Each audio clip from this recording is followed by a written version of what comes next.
avis na nga eza que bandeko na biso ya lamuka bazosala opposition ya Facebook. Opposition ezala na Facebook te. Opposition ezala oye sur le terrain.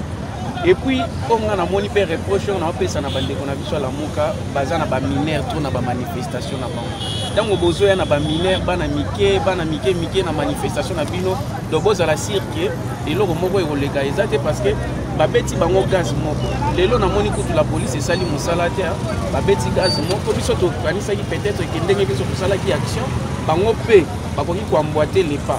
Bon, de comprendre que biso moko to zalaka ka opposition na opposition biso moko to zalaka na majorité ba de courage ta mususu mbala sima ba ko mobiliser ko sima na ngo omoni faut koyeba ki baza bandeko na biso c'est sûr mais sur le terrain to za binemi tango déjà biso to sali ya biso esimbi alors faut te paper force à moninga biso siko to sali esimbi loko le simbi to kocha bango force biso to sali to toche bango po esimbi ba ya ko makeno bango nde bat basali biso to linga to yeba bango force na bango c'est ça.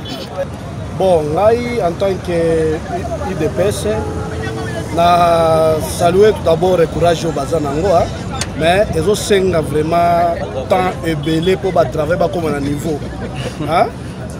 Parce que au monde yomoko boyebi très bien que l'ito to bundango plus de 30 ans yango to comme à niveau toza na pouvoir toza kana nzela bato bazomi tuna ba question que pourquoi IDPS au pouvoir IDPS za kana nzela réponse eza boye slogan na biso eza que tenons bon que l'IDPS vaincra donc IDPS jusque là nano toza pouvoir te o bozomona pourquoi parce que biso to luka to pousser batu nyonso oyo baye bazalaka na esprit patriotique te bazala na esprit wana.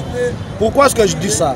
Il y a un musicien congolais paix à son âme Pépé Calais ayembaki nzembo moko na tokufa po na Congo bako interprétango notre cause juste tokolonga beze de jida oyo bopesi biso efungoli biso miso na génération future Congo tokufa po na Congo mais au moins te cause obino bobundela po na Congo eza cause o pe bandeko na bino lamuka bazobundela pourquoi pas bo se mettre ensemble pour consolider force wala pour bobundisa ennemi commun o tozomona ke azokotsa ba bâton dans le roue pour na bloquer système ya état de droit. OK, c'est une bonne question.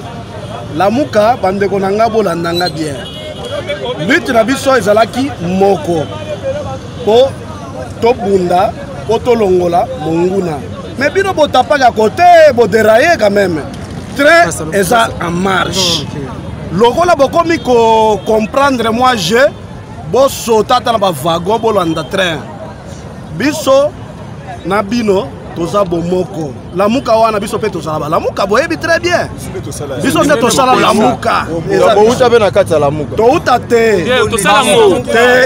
bakima nde biso totikali président pretaki serment alobaki apesi loboko na ye na congolais nyonso baya tosangana po toconstruire Congo na biso. Mais un mot par rapport à eloko biso to remarquer résistance contre gaz. Tout le monde bandeko ko résister même pas 20 minutes. Mais ça bango stratégie. Ko ça la neni bino IDPS pour résister à contre gaz. Baba combattant. Il faut pas yebake toza na état d'urgence. Gaz wana pe bigisa corona. Au moins bino to en forme pourquoi? Parce que to banga kutu corona te ka ba gaz. Gaz to sala ngore obeti gaz to betele yo maboko to embele yo joyeux anniversaire po ba petar wana ba policier biso to beta ngo na bonane to beta ngo na Noël parce qu'on a litre nga na ko banga ngote nga na ndimi ke tout d'abord monsieur Malonda mon frère tu es jeune comme moi biso nyonso to leka na ban mais yo otanga po o offenser Congo na libulu te otanga po Congo etelema mais yo ozo sala mosala moko babendi yo pona cause moko boye po se retrouver na bana na yo bongo bana nanga Merci d'abord à Moutouno Tunibiso à Naboisa, vraiment très important. Au moment où tout ça marche, tout ça marche dans le sentiment, tout ça marche pour la relation de Mboka. Moutouaza Mboka, ça la marche. Moi, Jean-Pierre Mbemba, si on t'a fait bien, ça va. Politique avait intérêt là-bas. Ce qu'on se rappelait bien, tant que la transition là-bas. Peuple congolais alba qui est tout bien là, tout manifester droit la biso. Alba kanini. Est-ce qu'on a une réponse à ça biso? Les lois sur quoi quand de surprise que nous avons bien marché. Est-ce qu'il y a déjà marché dans ça? Il n'a pas si il n'a pas si papa. Les autres personnes le balanga moi le balanga izanini. Oti que la IDPS des hasard locomotive il y a machine politique congolaise. Tant que l'IDPS toujours ça la marche, c'est pour l'intérêt du peuple congolais. On n'est pas pour intérêt, il y a une partie de l'IDPS. Rosa Malonda, Toboye pour Nanini, parce que Azam Moutiaka est à FCC. Kabilis est à Mounene, Dengue Papa Etienne, à Loba. Alors, la Mouka, tu soutiens qui bango moralement, pas physiquement. Moralement, parce que tu bandes obtenir comme objectif mon corps. Et là, tu as recruté Zanine. Bazo Kofing Nabiso. Le problème est c'est ça l'opposition, c'est ça la politique. Okay. Alors, pour Nabiso, tu as combattant. J'ai dit te démontrer. Le peuple congolais voit que voilà le parti qu'il faut à la place qu'il faut. C'est l'UDPS. Vous avez plus de 5 millions de Congolais dans la ville et la province de Kinshasa, sans compter l'intérieur. Ça veut dire Congo Mobimba, Tobima qui au moins 70 millions de Congolais. On va passer dans marche à Chéti. Alors, alors, Zembo nazo bande nango ezanini. Biso toza na base. Bango bazaka na base te. Biso toza na ba combattant, bango bazaka na ba militant. C'est pourquoi toujours le baquet et base nde mokonze. Base nde mokonze. Base nde makambwe. IDPS viva. Viva. Combattant jusqu'à la mort. Combattant jusqu'à la mort. Combattant jusqu'à la mort. Je serai combattant jusqu'à la mort. IDPS viva! IDPS viva! Fati Béton viva! Na 37e anniversaire ya IDPS où ezaki président na Jean-Marc Kaboun. Jean-Marc Kaboun azaki clair alobaki boy. IDPS il faut totika lokwa ANC na Afrique du Sud. Mandela auti na ANC. Tabombeki auti na ANC. Zuma auti na ANC. Lelo Cyril Ramaphosa na ANC. IDPS c'est le seul président de la République ezaka fatite.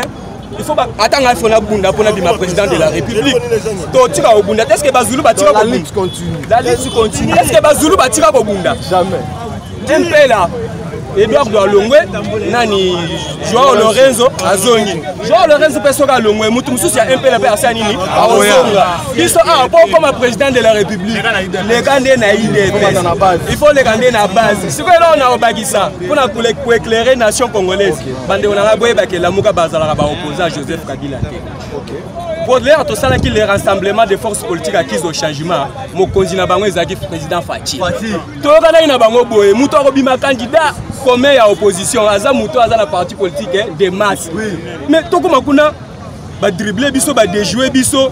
Ote to boya ba élection, to boya ba machine. Oh, ba tamboli Congo mobimba, o to boya machine, to boya machine. 4 jours avant scrutin, bandimi machine. Mais avant bandima machine, ba ko seli biso makambo. Biso IDPS le roi tondimi machine, tu lié 3 millions de dollars. Si tu bango baye kondima machine, balia qui combien? Tu as une élection, tu frappé bango, basali makelele. Oh vérité des îles, oh on m'a volé ma victoire, oh c'est moi qui suis élu. Ba on a cour constitutionnelle. Là ba comme la cour constitutionnelle, on lié baya na ba preuve. Baye na ba carte à mapa, ba papier à Paris Foot, ba papier à Winner, de ba preuve bango ba me marqué na cour constitutionnelle. Toniati bango lisusu. To vandi to bimisi gouvernement ote bomoni Félix ateki mboka ye wana sali coalition na Kabila me bato la muka acteur politique à la muka bande ko na ba congolais acteur politique à la muka nde bato liboso ko kolia na Kabila nango na la muka ko lo bagete na régime à Joseph Kabila na 18 ans ya Joseph Kabila ya tika le travailler na Joseph Kabila bango tout ba sima ba responsabilité politique na mboko balia ba mbongo mukolo moko te batika la ko lever la peuple na assemblée nationale pour la gratuité et enseignement de base. mokolo moko te batika lolobela bandeko na biso ya est pour la sécurité mais lelo faci ata la bité olien na sala chasse aux sorcières baya tout ça la coalition zonga na discours à chef de l'état ya les 30 aloba nini.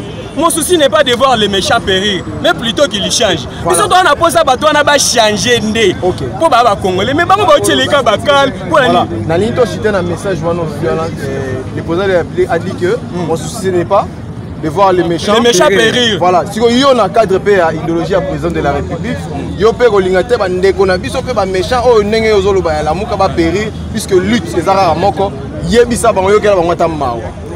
Mon souci le plus cher c'est quoi? Va changer. Au moment où on va changer, pour servir le peuple congolais, pour nous ensemble. Bango baza opposant Joseph Kabila te prévenir que la destitution à Jean-Marc Kabound dans l'Assemblée nationale. Et où tu es pas nen? Moko na kati na bango Jean-Jacques Mamba aza mutu angambu nini? Ya la muka. Mais bino boseli eloko mo pour na kopesa passe na ngambu bato ya Joseph Kabila nini tandis que bozolo ba bozo prétendre kozala ba opposant ya Joseph Kabila na batu na ye. C'est que Boza n'a pas opposé. Joseph Kabila. Les conséquences, il y a les conséquences, il y a les deux.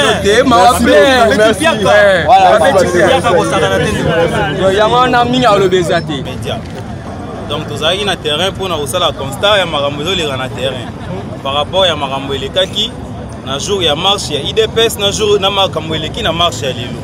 Constat, il y a Batuyala muka basali marche na bango ba se concentrer et sika moko bake kaka na chango et puis bazala ki imaginer kin mubimba oyo siko ba basangani kana na makadam moko bon tokomona bango ebele mais c'est différent avec IDPS parce que IDPS to kabwana ki bato mususu ba uti Willery bazoya basuki quelque part na Willery ba utaki bon marché baye ba utaki ngiringiri baye ba uti boy baye batayi pen baye batoya donc ils ont qui vraiment au Kabwana mais lelo tout moni bande quoi là baye juste el moko moni honorable moko aye sans base akembala moko okota na katikati ya base mais yo yena base mais c'est quoi le problème? Le problème est un manque d'organisation. Le problème est que plan B ça a quitté. Il devait ça la plan B naï. Alors la stratégie naï. Et là ils ont na kolo ba ezalaka basalaki ba étude na bango terrain té. Ba ebi terrain té. Ba ebi nzela té, ba ebi marche té. Tactique ba ebi en mode. Parce que IDP ça ebi nzela. A ebi que ceux qui batie ba policier awa to kobimela bango boy. Ozomona. Nga zalaki wana to uti ko banda Pascal Tokomi awa na debono mwana babeti 3 gaz à pamba basundoli leader mais nga nazaki na kata staff a leader otambola nga na bemba boye tozaki wana na staff ko banda Pascal ti wana babeti 3 gaz ya pamba to se retrouver na cercle ya ba 100 mètres carrés sans combattant ya la muka